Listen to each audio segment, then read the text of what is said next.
Josep, Ellie, bienvenidos a Elixir Friends. Gracias por venir. Gracias. Gracias por tenernos. Sí. Okay, I'm going to switch to English. I think everybody... This is hard for me to speak English to them because it's we're used to Spanish here. But thank you all. Yeah. This is... I'm going to confess now and publicly, one of the main... The biggest inspiration for the podcast was meeting you two at ElixirConf because I just had so much fun with y'all.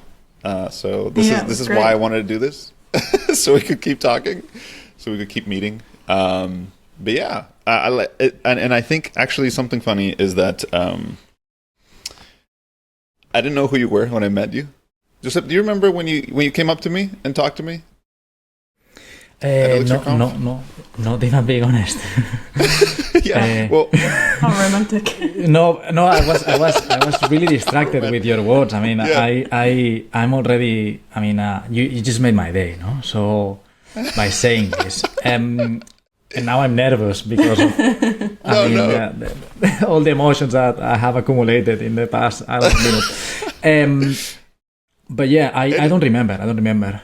Yeah, would no, you be so we were kind just to... there. No, but I feel like... did I say something stupid? Or? No. You just approached me and said, Germán. And I think you saw my name tag. And we just got talking. But I didn't know you were the keynote speakers. Because usually, I think I would have been a little more intimidated by talking to y'all. But I had no idea. And I had just listened to your episode on Thinking Elixir. But I had no idea who you were because I hadn't seen you, I hadn't seen a video of you or anything. So it was nice. It was a nice surprise. I was just like, oh, well, this is nice. I don't think we know who you are neither, no? No, and also not very No, I hope we're not intimidating. Which is wonderful. Yeah. Yeah. Yeah. I mean, it was a bit surprising doing the keynote. We weren't expecting that. Yeah. I don't know. How did Yeah, it go? I think we weed ourselves when Jim Completely. was like, "Do you want to do a keynote?" And we were like, "No." Yeah, we're like, what? No, but also yes. Yeah. Yeah. How did that happen? How did you... Did you know Jim? Or did he just reach out? Or what was the story there? No, well, it was Giuseppe's idea to apply for ElixirConf to speak. So we gave in our application and filled in everything. And then Jim actually got in contact with us, sent us an email saying, "Can we have a call about your proposed talk?" And then Giuseppe, being melodramatic person he is. Yeah, I'm the drama queen in this relationship. Yes. He What happened? shat Was he himself. worried that it was going to be bad? Yeah, I was like, yeah, they're going to cancel us. It is always the same. No, and she was like, calm down. It's not like that. Yeah, he was worried that they were going to say no. Your talk sounds rubbish. You can't do that. This is a disaster. You need to. That's why Jim wanted to We're going jump to on a call cancel you. No, that's to do that in to person. insult us. Exactly. Yeah. No, and then he said, "It sounds really interesting. Do you want to do a keynote?" And then, well, at least his emotions turned from "oh shit" to "oh shit." Yeah, I'm like as usual. Yeah. Yeah. Sorry, can I swear? amazing. Sorry. Yeah, this is... someone will let me know if you can't, I guess. I don't know. I'm new to the podcast thing. We just put it out there, you know? Okay, fine. You're fine. But yeah, Jim was super nice about it and said that he thought it sounded really interesting and that people would love to hear something like that. So yeah, he asked us to do his keynote, and then we thought, oh God, now we've got to make it good. That's awesome. You did it awesome. You did great. I said this. Ellie was awesome. I mean, I tried my best. Don't talk yourself down. I always do that. You both did great. I think Ellie was a natural. Ellie, have you presented before? We talked about this, but I can't remember. No, definitely not. And I said to myself I said to Giuseppe after we finished, 13-year-old me would be so proud of myself because I was always a really shy kid in school. I hated doing presentations. I was awful at them. I had the type of skin that goes red really quickly. And so as soon as I would have to do a presentation, I would just be like a tomato in the face. I would have not hyperventilations, but I would be so nervous and I couldn't even get my words out. So I was very proud of myself when it finished, and I was like, I did that. Not completely sure if it's smart to share that, no? What?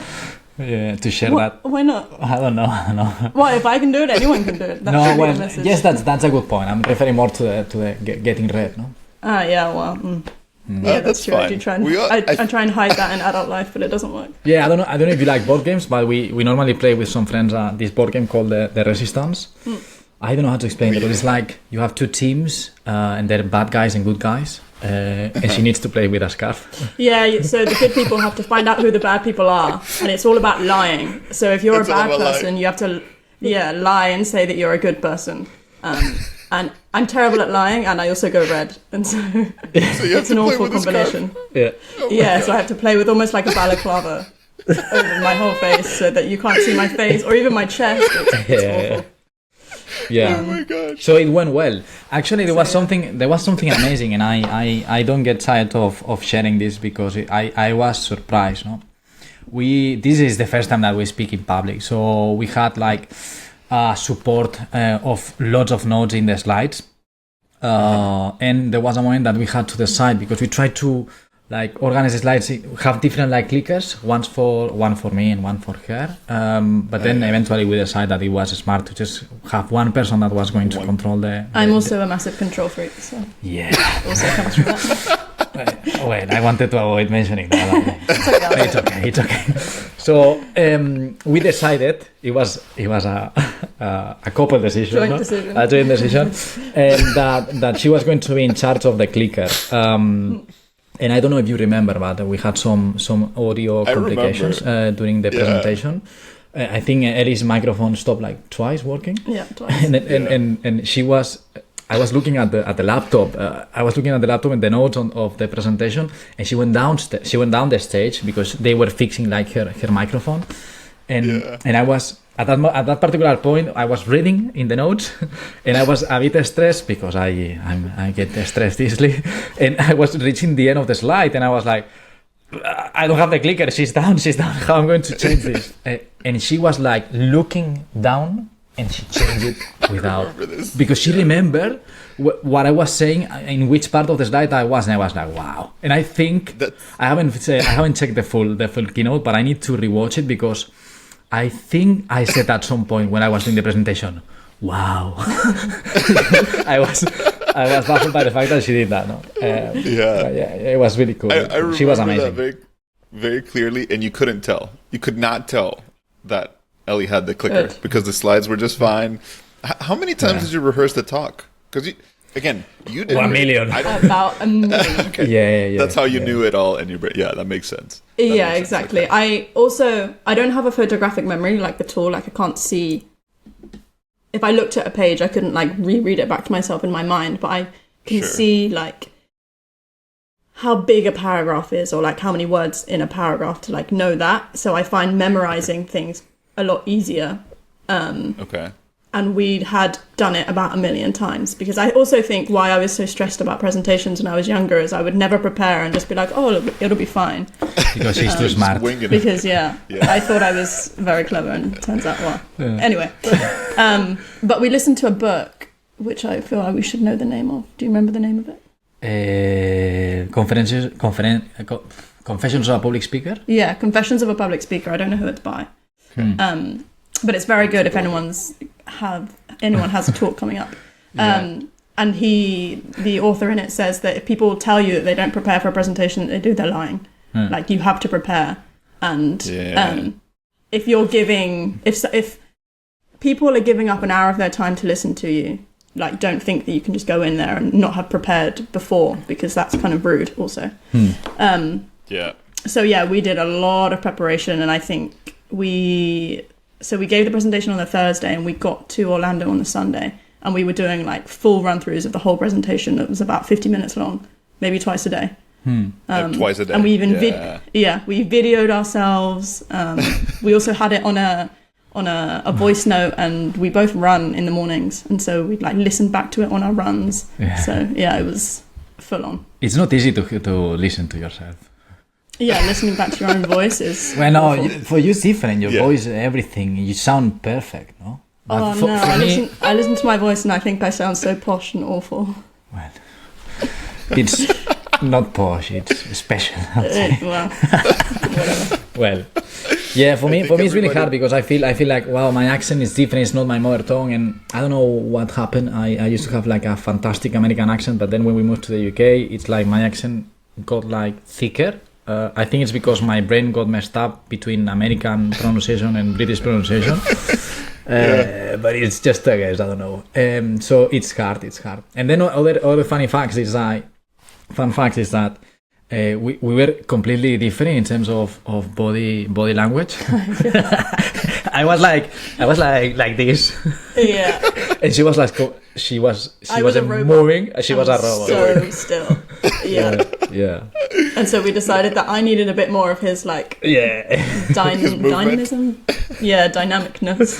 Yeah. He needed to like sit on his hands a bit. Yeah. But it was nice. It was nice. And everyone was amazing. And you just literally made my day by saying that we inspired you in some way, because I don't know, all the connections that we did were amazing. Everyone was amazing, and everyone's so fantastic and smart, and they are doing. I mean, if you look at the Flame keynote, what they are doing with ephemeral stuff, it was like, wow, this is amazing, no? But everyone is so humble and nice, and the synergy is fantastic. And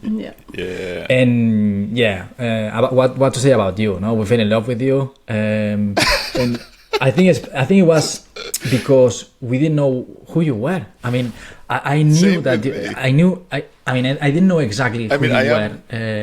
I knew that I saw lots of things from you. Say again, sorry. Yeah, I'm just saying, I'm just me. I don't actually know that I'm anybody in particular. Bueno, you are Germán Velasco. Exactly. I don't know. I've seen lots of stuff. I tried to catch up with everything that you have produced, and you are amazing. The other day, someone in Thinking Elixir podcast said that you are super easy to talk, and it's because I don't know, because you are really smart.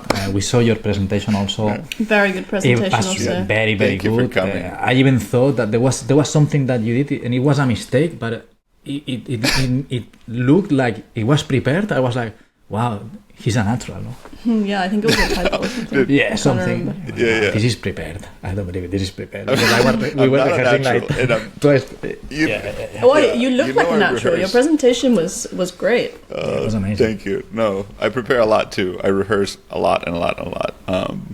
I try to think for every presentation that's about 30 minutes. I put 40 hours of preparation, I think, more or less. Wow.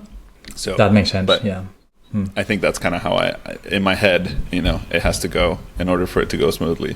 But I appreciate it. And I love you all being there, because I think that's what I do. I try to find some people in the audience that I will go back to and look in their eyes, and then I keep moving and I look in there, because it's just helpful for me to ground myself, and it makes you look, I think, more engaged. I don't know if it's more engaged, but it just helps you focus or something. I don't actually know. But anyway.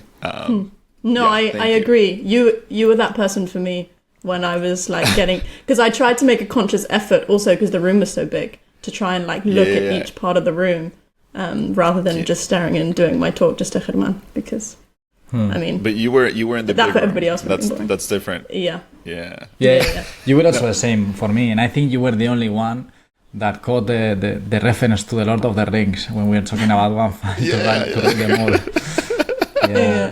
I love that. Yeah. And I appreciate that.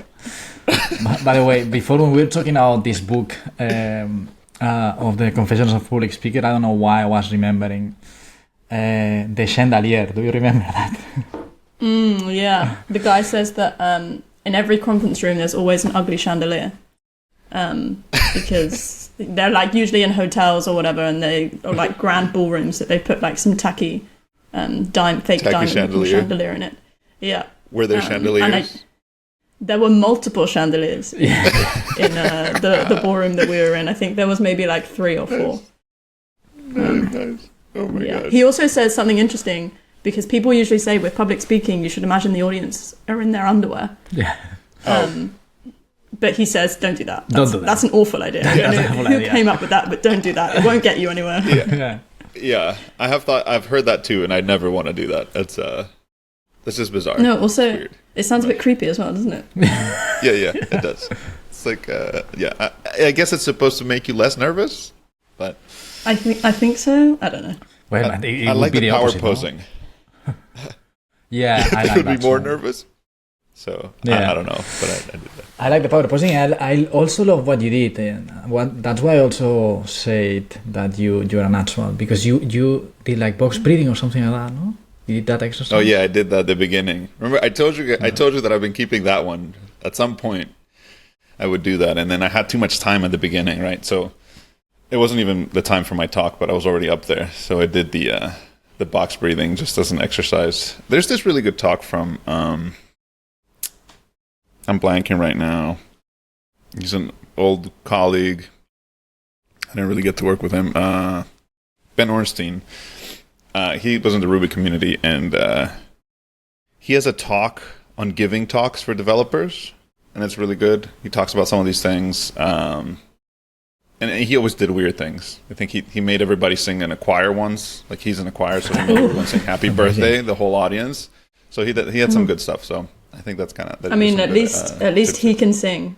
I don't know if that would work for us, because I don't think either of us can sing. No, yeah, I'm not about to go sing. But, and you mentioned board games. I love that you brought board games. We got to play some stuff. Yeah, Heckmech, no? We played. Yeah, I think we played Heckmech, which for anyone listening that doesn't know or watching that doesn't know, it's a game that has tiles, and you have to. There's like a. Oh, why did I start this? There's like a bank in the middle, and you have to roll dice to get a high number, and whoever at the end of the game has the highest numbers wins, essentially. Yeah, who won that? Y'all remember who won? I feel like it was me. I don't know. I don't remember. I know it wasn't Josep, because I think. Are you kidding me? Then it wasn't me. You would not take my memory is our victory. best asset, I think. I was going to say, I know it wasn't Josep, because I think Josep was really, slightly annoyed. I think I was super drunk. You were also super drunk. Yeah. I went crazy. That was later. That was later in the night. I started. I think. Do you remember Eduardo brought some? What were they? Mezcal. I didn't. Yes. Yeah, I It's think strong. Yeah, the mezcal. was very guy. strong. Eduardo was all the time drinking mezcal. He was like, wow. Yeah, it's hard to say no to mezcal. Yeah. Oh man, I love that about intense. ElixirConf. There's a lot of Hispanics. I mean, there's a lot of people from all over, right? Like Europeans and stuff. But I like the Hispanic community, and I've been wondering if I can do an episode of this podcast only in Spanish. If I talk to someone from Mexico, for example, or I would love to do this with you, but I don't. I'm still hesitant. Like, if I do a full Spanish episode, would people not listen? I don't know. But actually, people listening, whoever listens, can we talk in Spanish for a second? Because there's two things. There's two things that I want to do in Spanish. One is, my wife tells me that I'm a lot warmer in Spanish. Like, I'm very cold in English, I think. And I don't know if that's. I think it's just because it's second language, or maybe it's just Hispanics are more warm. I don't know. I also I'm not I sure. agree with that though. I think that my Spanish persona is way more like, oh yeah, way more bubbly than my English persona. I feel like my English personality is so English. yeah, or so British, and so kind of like straight. Whereas I think I'm a much Spanish me is more fun, I would say. There's something about it. There's something about the way we. I mean, maybe it's like the way you talk has mannerisms, right, in Spanish. So I'd like to do that. And the other thing is, I just like to. I forget. But I want people to hear you speak Spanish, both of you. But Josep, I love your Spanish, tu castellano.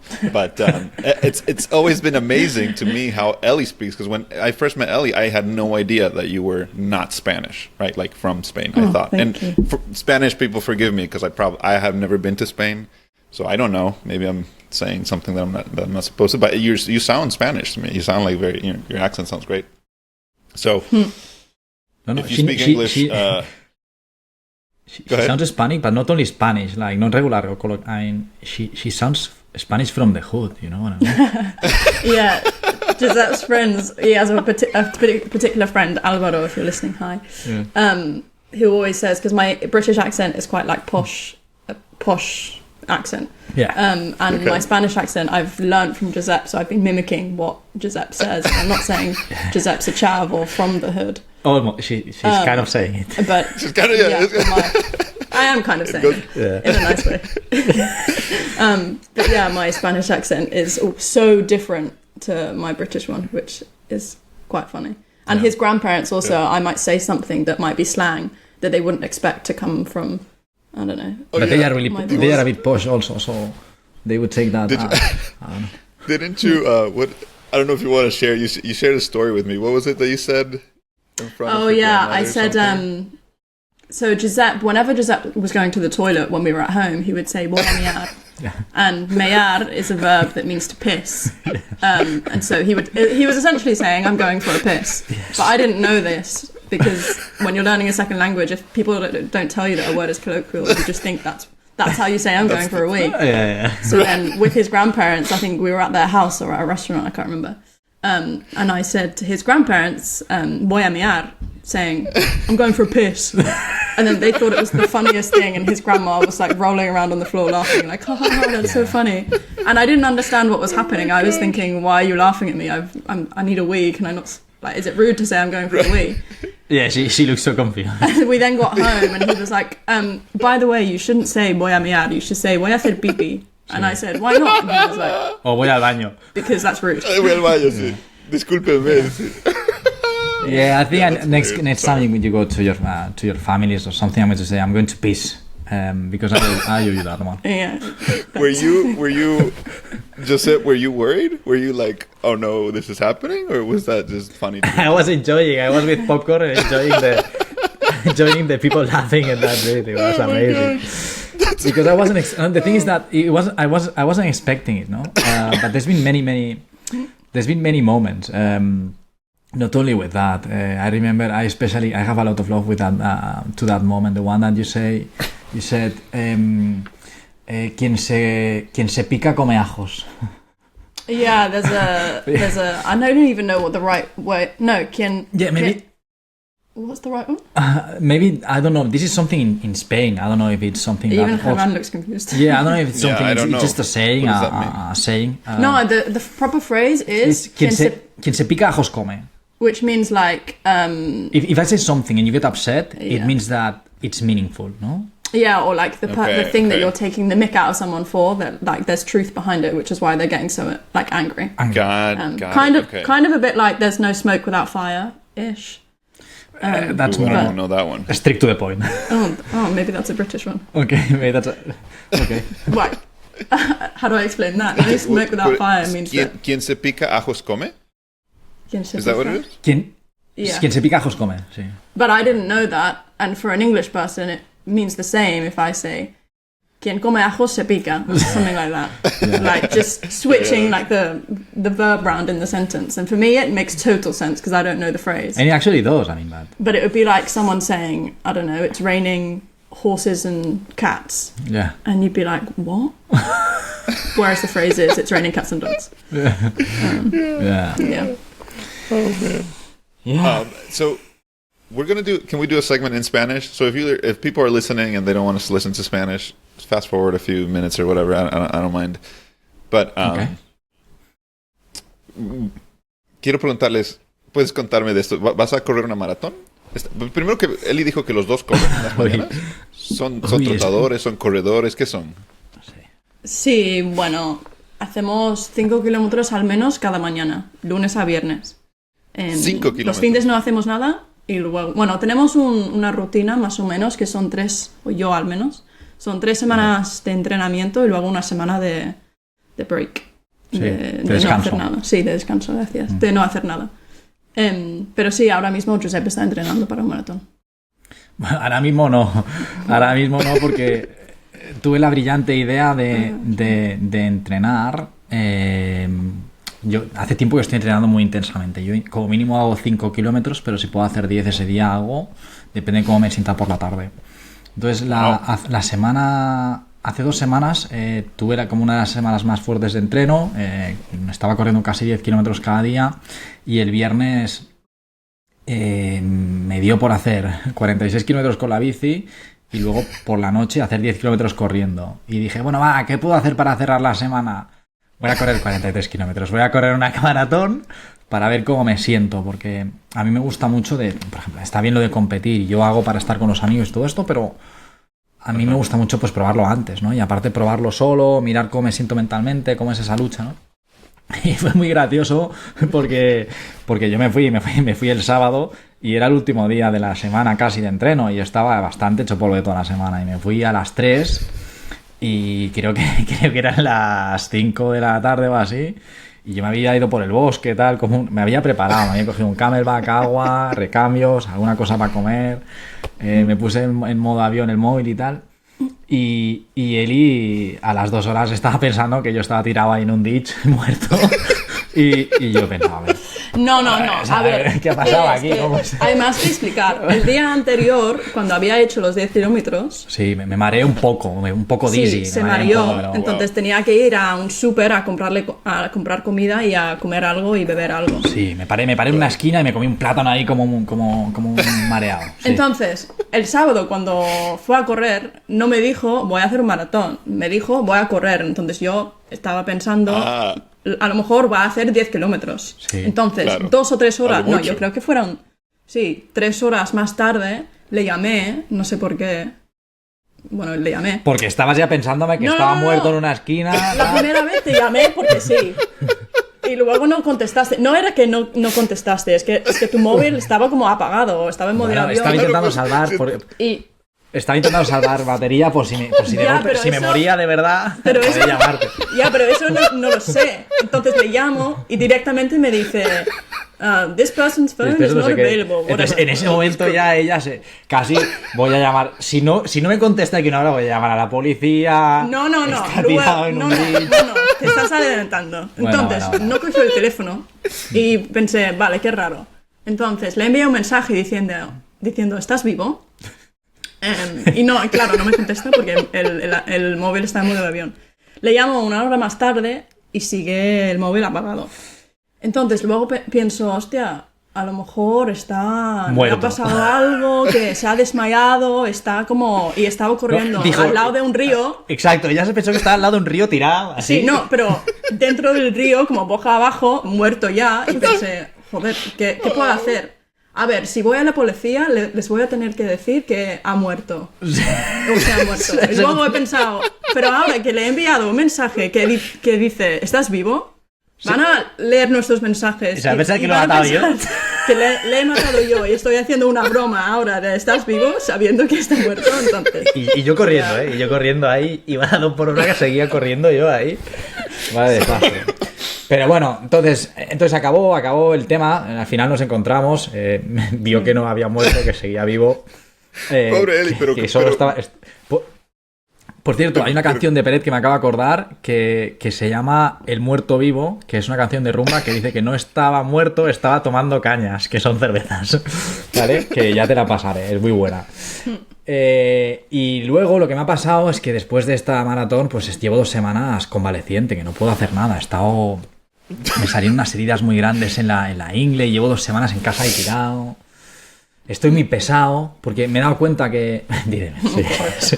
Porque me he dado cuenta de que si no hago deporte, lo he convertido en un hábito tan grande que si no hago deporte estoy un poco como de mala hostia. Estoy como un poco de esto, ¿no? Pero qué bueno, bien, es que tu cuerpo necesita eso. Sí. Es mejor eso a lo que yo hago, que es camino 3 metros a la cocina. Y no hago nada. Bueno, ya es más que mucha gente. No, a ver, 3 metros es poco, ¿eh? 3 metros es un poco... No, es que tengo que... Pero... Dale, tengo que aprenderle más nomás. Es que odio correr. Sabes que el correr para mí es la cosa más aburrida del mundo. No, es que escúchame. Es que ¿sabes por qué corro yo? Es que... Ajá, ¿por qué? ¿Sabes por qué corro? Bueno, a ver, pero si corres por el bosque es más bonito. En un treadmill Sí. te quieres pegar un tiro en un treadmill, ¿no? Pero te voy a decir una cosa que me ha gustado que digas que lo odias. Yo corro porque lo odio. Y dices, ¿qué pasa aquí, no? Vale, entonces yo tengo la sensación, y Eli también lo odiaba, pero creo que ahora lo ama, ¿no? Pero el proceso... Amar es una palabra. Amar es una palabra muy grande, porque hay días que te levantas y te pones las bambas y estás mirando la pared así, y estás 40 minutos procrastinando y dices, hay que salir, ¿no? Pero es precisamente ese momento el que nos interesa, ¿no? Porque al final, incluso cuando estás haciendo cosas, nosotros tenemos la suerte de tener una profesión que nos gusta lo que hacemos y lo amamos.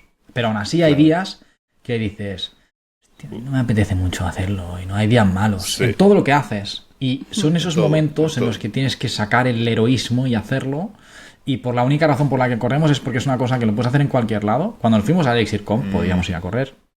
Fallamos un poco esos días, ¿eh? Fallamos un poco.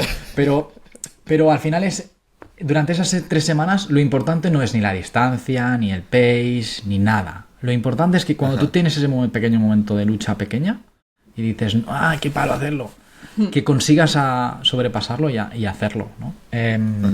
Bueno, y más es la satisfacción o lo que tú sientes de eso estaba haberlo hecho. Sí.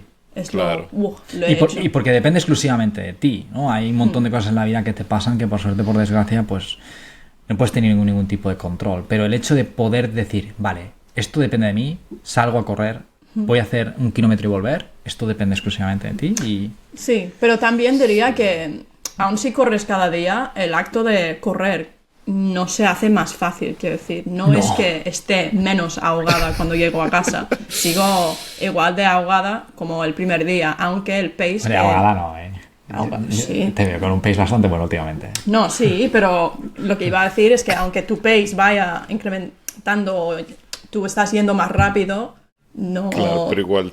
Quiero decir, no sé cómo explicarlo. Que te sientes, o sea, que no hay mucho cambio del aerodinámico, o sea, cardiovascular, de mejora, quiero decir. Sí, eso. Tal vez estás yendo más rápido o más lejos, pero sigues cansado al final. Sí, sigo cansada al final, quiero decir. No se hace más fácil. Pero también diría que si tienes un buen podcast, está muy bien escuchar un podcast cuando estás corriendo, porque hace que el tiempo vaya mucho más rápido. Por ejemplo, esta mañana he escuchado tu podcast con Peter Ulrich. Okay. Peter Ulrich, que yo siempre que leo Tenía tu voy a voz confesar una cosa. aquí. Siempre que leo ese nombre me acuerdo de Ulrich von Liechtenstein, de Destino de Caballero. No sé por qué. Y es una película de un tío que es pobre y de golpe se convierte en caballero, que es de Heath Ledger. ¿No lo has visto? Bueno, es igual. Me gusta mucho. Y el tío se llama Ulrich. El protagonista se llama Ulrich. Yo no sé si tú conocías a Peter. No. ¿No?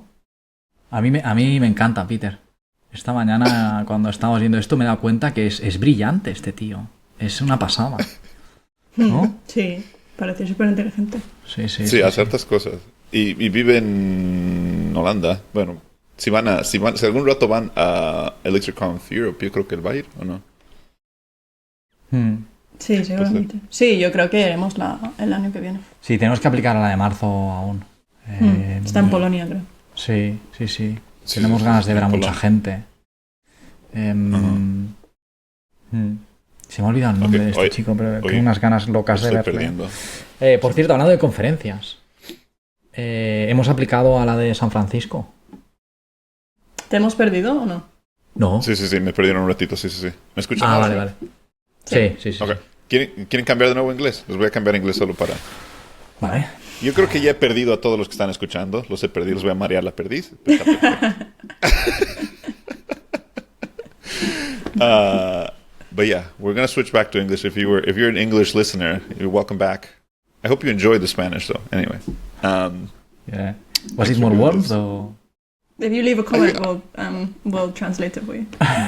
Yeah, there you go. I'll add a translation there. I'll add a dub layer.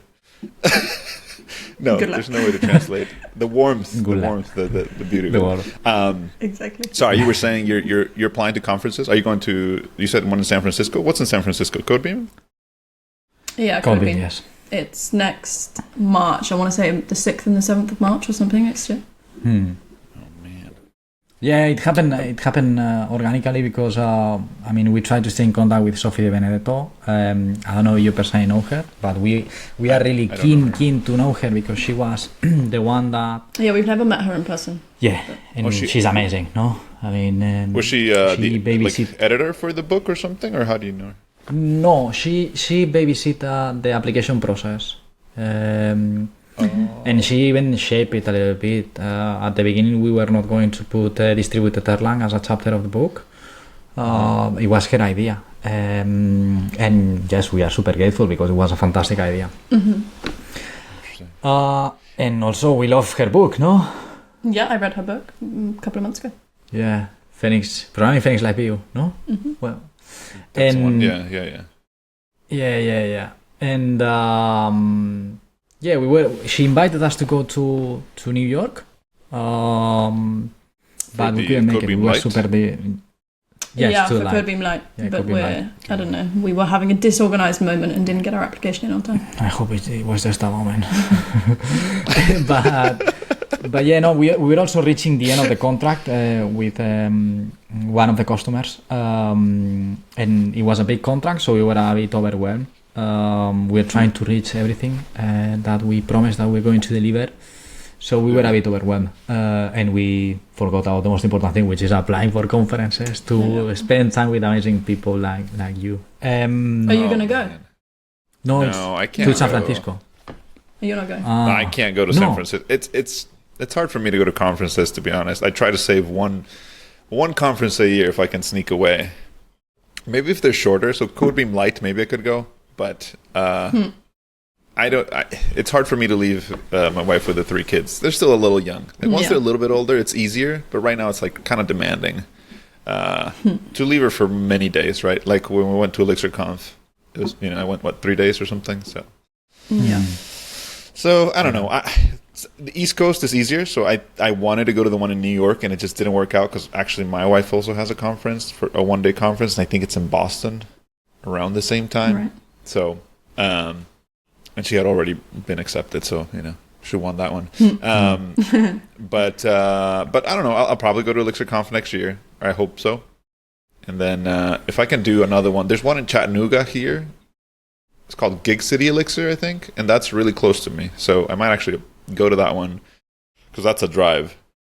Like I can drive there. But I don't know. I love going to conferences. I just don't do it that often. But it would be nice. It would be nice.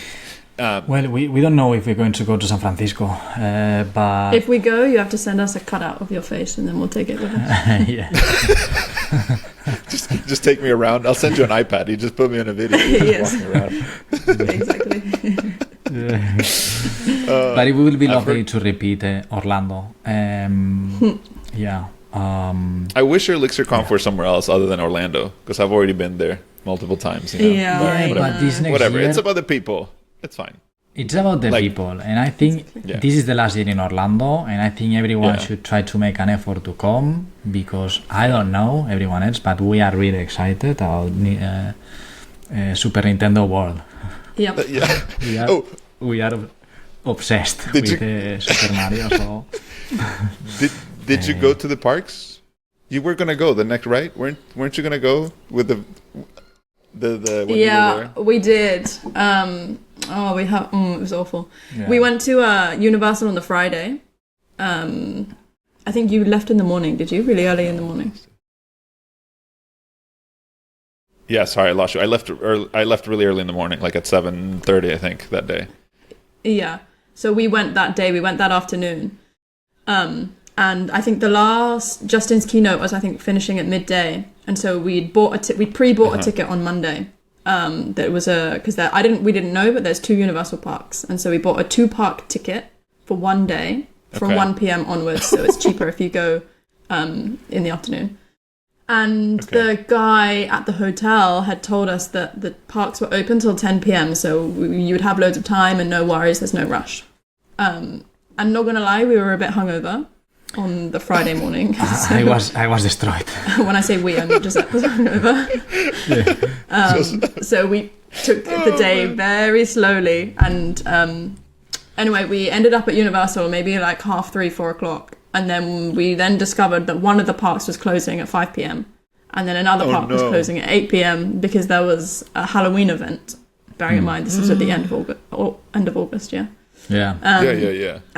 That's And weird. so Okay. we then went up to someone and they were like, oh, well, we can't do anything about it. Ooh, yeah, I think I lost you. Are we I back? lost you again. Yeah. You're back. I hear you. I'll start again so you can edit Sorry. this No. later. Yeah. No. You're good. At Halloween, you were. Yeah, so there was a Halloween event on. And so we then went Yeah. up to someone who worked at the park and said, like, what's going on? And she said, oh, well, we can't do anything about your ticket because you've already entered. If you want, you can buy a fast pass.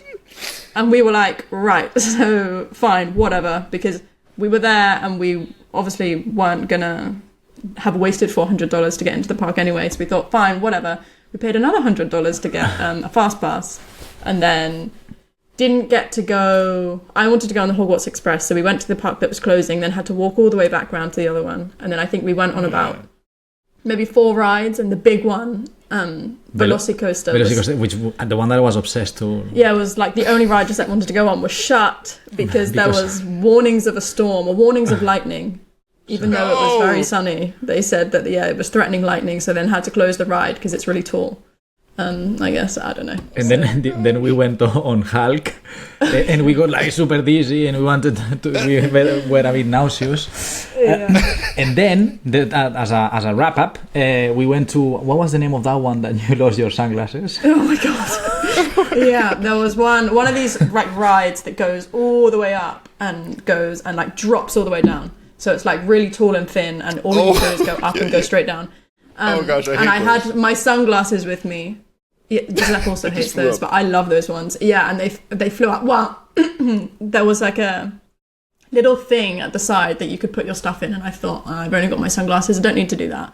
We then got up to the top, and then it shot down, and it was like, it happened in slow motion. I just saw my sunglasses like fly off, and I was like, no. And it's recorded because I'm the worst recording and taking pictures, but I recorded this one, so you can see in a video. I was lying on the ground, and you can see in the video that the sunglasses are like going. So yeah, that was an expensive one. So if you go next year and you want to go to one of the parks, if you're going to Universal, I suggest or you take one park and do one day, or you take 2 parks and do 2 days.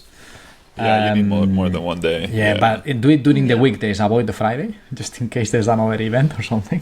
Yeah, exactly. And that's it. No, but it was really nice. I mean, the rides we went on were good, Yes. but There weren't any lines because that's the thing I hate about parks is the lines. Eternal, like you spend an Right. hour in the line and then you go in the ride and it's like 30 seconds and it's just like Well, we paid for the express thing. yeah, we so- had the really expensive fast pass. So, Yeah, so I guess. because we didn't have time. I mean, yeah. we were there, and we had 3 hours, so we had to have the fast pass, or if not, we wouldn't like do anything. So But so Yeah, there it was was lines nice. even with a fast pass.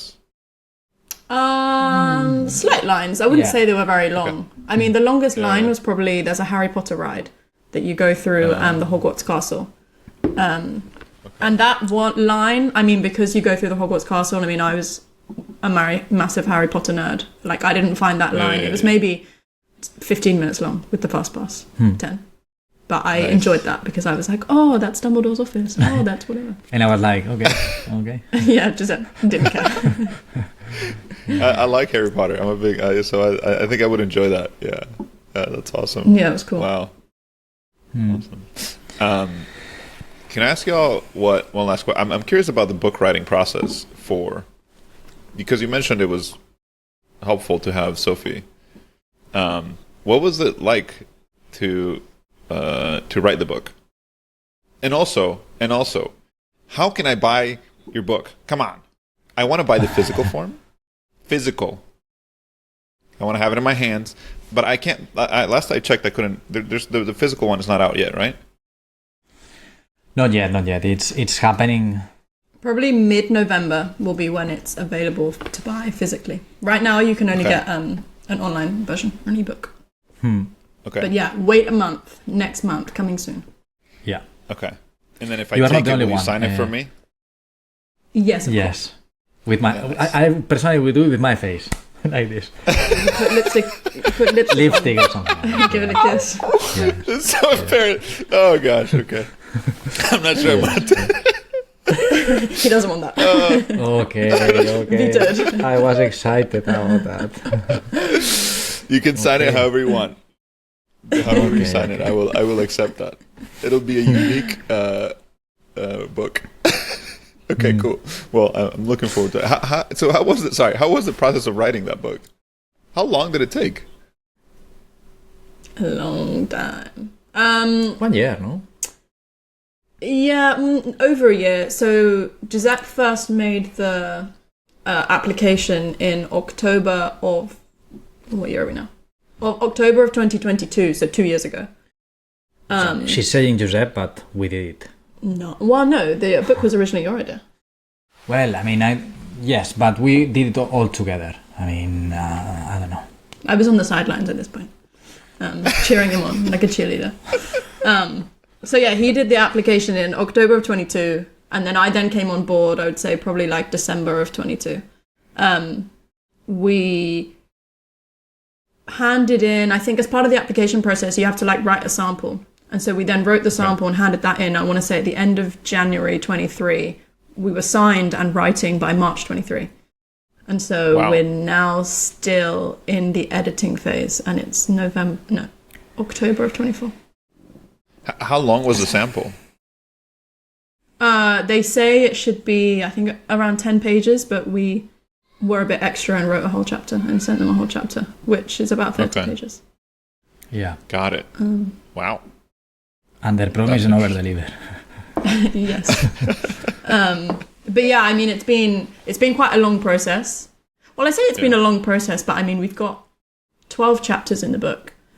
So we were doing about a chapter a month of writing content, and then those other like 6 months, I guess, that it's been like editing back and forth, and we had to do, they have like 2 technical review stages that you go through. So you have a pool of people who read the book and then test the code for you to make sure that it works. It does what it says it does. You don't say that it does, this function returns 5 and it returns 10 or whatever. So yeah, we've been going through all that process. Do you know who reads your book, or is this sort of like a blind process? I think you can have it be blind in the sense that I think Pragprog have a network of reviewers that they work with. So if you don't know people that can review it for you, you can reach out to that network and they'll find a group of reviewers. But I think we maybe had in total maybe 8 reviewers, and I think 7 of them were Josep's friends, and then 1 was someone that we didn't know. Wow. Yeah. Yeah, Josep has a lot of friends. That's not true. No surprises there. No surprises.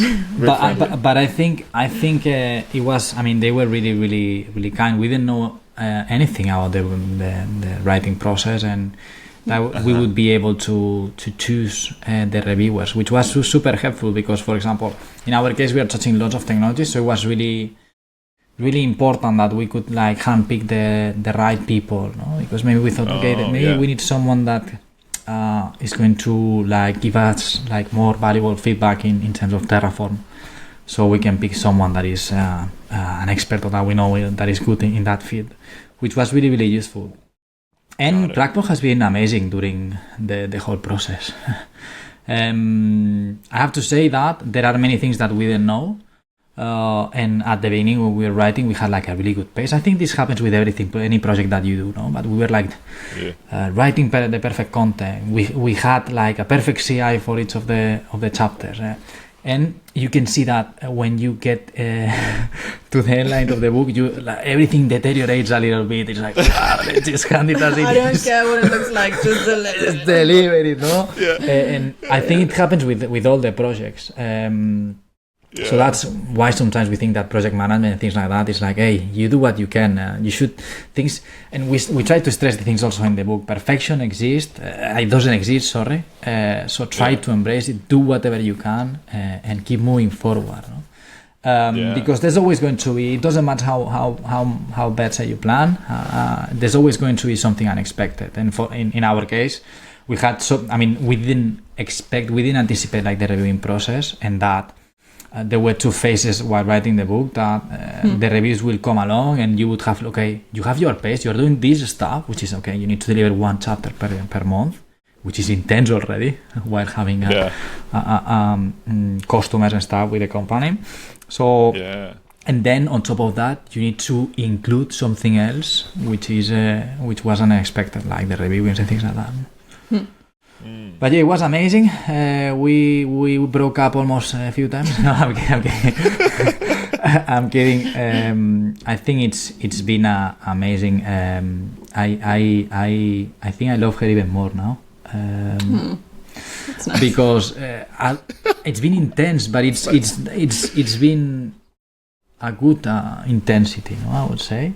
It's I don't know, there's people that prefer to like split and separate things, and this is my life, this is my job, things like that, but I think it's always better to mix those things, because it means that you're doing something that you love and with someone that you love, and I don't know, it works out. Now when we close the camera, I'm going just to run with myself. So everything that I said is just a lie. No, I'm kidding, I am amazed. You are I was thinking about this. You're like a dynamic duo. Like you're a power couple, and it's awesome. I love to see that, because it's not easy. And I don't think everybody I don't think it would work for everybody. But even for the people that it works, I think going through difficult things together like that, like working you're working all the time together, living and all this stuff. I think it can either, like those difficult times can either draw you closer because you overcome adversity, or it can separate you, right? Because you maybe you just can't handle it together, kind of thing. So that's amazing. I like that. And writing a book is, I know it's no small feat. So I think that's a big deal. I'm excited for you. Yeah, thank you. Yeah, it was a long process, a good process. As Josep said, I think we had arguments every single chapter. Every single day. Every single day. No, every single chapter, I think we'd get to a point where we'd be like, don't look at me, blah, blah, blah, and we'd be so angry with each other. Mainly because I think I ask too many questions, I think is where it was coming from. Don't take the blame. It was always my fault. Anyway. This is good. Yeah. It's like couples therapy. But no, yeah, it was really good. I think we've learnt a lot from each other. Because also we're good at different things, I would say. Yeah. Which has been kind of great to merge those two things together. And I think the product that the book that we've written is a lot better because of that. I don't think we could have written as good a book if we were to have separately written our own books. Yes. Yeah. That's interesting. Yeah. No, exactly, awesome. because I think the book is a nice book, right? I'm in the middle of writing a public repo that is going to include the source code, or the more up-to-date source code of each of the chapters, because PragProg works with SVN, and sometimes, I mean, at the minute, the SVN is completely closed for our book, and if we want to make updates to the code base, it's going to be, like, the feedback loop is going to be slower. So we are trying to make that public. I blanked out. I don't know why I'm saying that. The project is better off that you two did it together, right? That's what we're talking about. Yes, exactly. Yeah, but I don't know why I said that. Anyway, doesn't matter. Doesn't matter. Because I was trying to talk about the convergence between the two things that we do, no? I mean, and there were some moments that there was a bit of friction, but then I don't know. Eventually, we managed to converge, and it's the product is magic because of that. Because it's I don't know, that convergence. No, I don't know if what I'm saying makes sense. Yeah. No, I love it. I love it. I'm excited. I have not read the book. I went immediately to buy it, but it was not in physical form, so I'm waiting. I want to buy the whole package. I can't even. So in Manning, you can actually buy it ahead of time, and you'll get the virtual one, like the EPUB and all this stuff. But then you can they will eventually send you the book when it's published. So I did that with something, cool. And I wanted that for your book. I was like, I'll just buy everything right now, but there's no option. So. Tell PragProg to do that, I would buy it right now, physical form, and just ship it to me whenever it's ready. I don't care when it's ready, I'll get the you just need to wait. Just need to wait one month. Yeah, that's true. A couple more weeks. and then it's out. Yeah, I think we're gonna. This is something our editor told us that she does with, or she recommends that the authors of the books that she edits do, is to buy. Well, obviously not buy the book because we know what it says, but to get the cover and to print up a big picture of the cover and frame it. And like put it in your office or something. So I think that's what we're going to do. Once it's fully published, we're going to go to a printer. Nice. Like a nice printer, not a home printer. Print out the cover and put it in our home office, which we're excited for. I like that. That's cool. Yeah, it's a big achievement. Be proud. Yeah, it's big. I'm already thinking about the next one. You're going to write another one? I was wondering about this. Are you thinking? Would you do it again?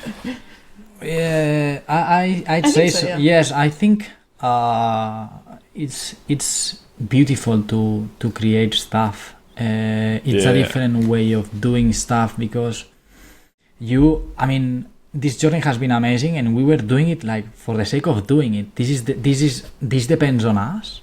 We have these deadlines, and we're going to achieve it because we want to do it and we want to finish this. But you do it, and you are not expecting anything from it. It's like, okay, let's do this because we want to do it, and it's a different mindset. It's beautiful. Then it's fantastic also when you sell some books and then somebody comes out of nowhere and it's okay, I get more. But it's a different. It's more rewarding because it's not. You're not doing it for the money. I don't say no to the money that comes from the book. Don't get me wrong, no. But it's a different feeling, no? And I think it's addictive. I'm sure that you also enjoy like creating content, because when you realize about this, you change your mindset and say, okay, I like to have my stuff. I like to have my contracts, my whatever, and do some jobs.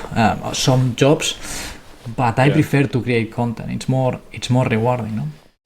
There's something different. About doing something not for money. Like even if money comes from it, like you're saying, the book. But when you decouple it from I need to like make this so that someone will give me money in exchange for it. There's something about it. It's just like it's fun. I don't know. That's why I do some of these things, like open source and stuff. It's just there's a different kind of creative outlet. Like I can do this, and also I can do it however I want. Because exactly. Like people don't like my open source project. It's free. Like, don't use it. There's a freedom to it that I love. Absolutely. Yeah, I like that. Of course. And it's also when you write a book. Yeah, go ahead. No. It's also what? It's also very rewarding and satisfying, I would say, when people then say, "Oh, thanks, I learnt loads from this," or things like that. And it's also nice to share the knowledge that we have. That was one of the main reasons why we wanted to write it, was to share the knowledge and not keep knowledge under lock and key. Because I think quite often people can be very selfish with the things that they know, and they want to be the only ones that know it. And no, you can't know my secrets. Not in the Elixir community. The Elixir community is the opposite. No, but no, true. I haven't met any selfish Elixir developers. No, it's the other way around. It's just let's spread the love. Let's share the love. And we try to say that in the keynote also. No? Sharing is caring. Is our motto. Sharing is caring. And we try to explain this, that historically when Docker was born, the idea was to bring people together and bridge the gap between ops and dev. But then with Kubernetes, it feels like everyone, the traditional operations guy would say, no, this is my domain, don't touch it, no, and this is my precious, don't touch it, no? What we want to do with this journey in the book is completely the opposite. Let's try to have horizontality. Let's try to have full stack teams with everyone. You don't have to be an expert in everything, but I think it's good that, for example, Phoenix Live View teams are amazing and super productive because they share the same pains. They touch everything. They have everything in the same domain. I don't know. It's easier because there's more love. There's more sharing. Yeah. So what we're trying to do is like what we're trying to do with the book is let's bring that also into the operational side. No, let's try to lose that fear. And the journey that we built, we can replace technologies because that's what we said to Dave Thomas and to other people in PragProg. This is a journey that you can like switch stuff. We decided to go with Docker Swarm because if you come from the dev, we wanted the dev to jump over the fence, and if you are a dev, you are more used to run locally a Docker Compose. But we could replace Docker Compose for Kubernetes. We could replace AWS for GCP and things like that. No? Yeah. I gotta read your book. My knowledge of those things is small. I mean, I know Docker and I know Kubernetes a little bit, but it's never the thing I dive into, so it's good. That's why I really want your book. I want it. So thank you for writing it. Fantastic. You're welcome. Yeah, well, Josep, we love also to do... Ellie. Yeah, you go. No, go ahead. Sorry, go ahead. No, I was going to say that the other day we were thinking about maybe even making a course, and we watched this first chapter of Friends, Elixir Friends with Peter episode. I have cash, and then when I learn a word in English, it's like this and that's it, and it's cash forever. I mean, I don't have anything. That's fine. You have a long-term cash. So for me, for those of you who don't speak Spanish, capítulo is an episode. Exactly. And also a chapter. Chapter. Es un amigo falso. So anyway, sorry, you were saying you were listening to the first episode of Elixir. I was listening to the first episode of Elixir Friends, and Peter was talking about the indie courses, and I don't know. We would love to do something around the topic of the book or with some alterations. And we were a bit like, I don't know. We don't know where to start. Not even the options that he mentions, but I mean, we are considering to do that in the courses. No? Mm-hmm.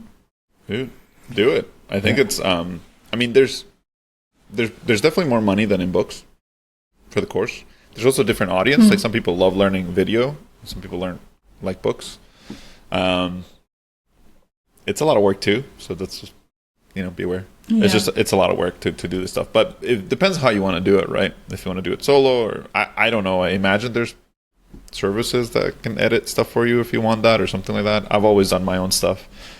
But there's platforms you can use, so you don't have to build your own, or you could build your own if you want to. There's also that kind of fun side to it. But yeah, it's a fun thing. I think if you wanted to do it, definitely talk to Peter, talk to me, see, or people who build courses, get some insights, and maybe do it. That might be a good bit of money, if nothing else. Vale. Yeah. Okay, we'll message you afterwards. Yeah. Josep, Ellie. I think I think I've taken enough of your time. I really appreciate you coming. If people, want to find out more, of course, go find your book. But yeah, thanks for being part of Elixir Friends. Gracias. Thank you. Gracias a ti. Thank you for inviting us on. It's been an absolute pleasure and lovely to see your face again.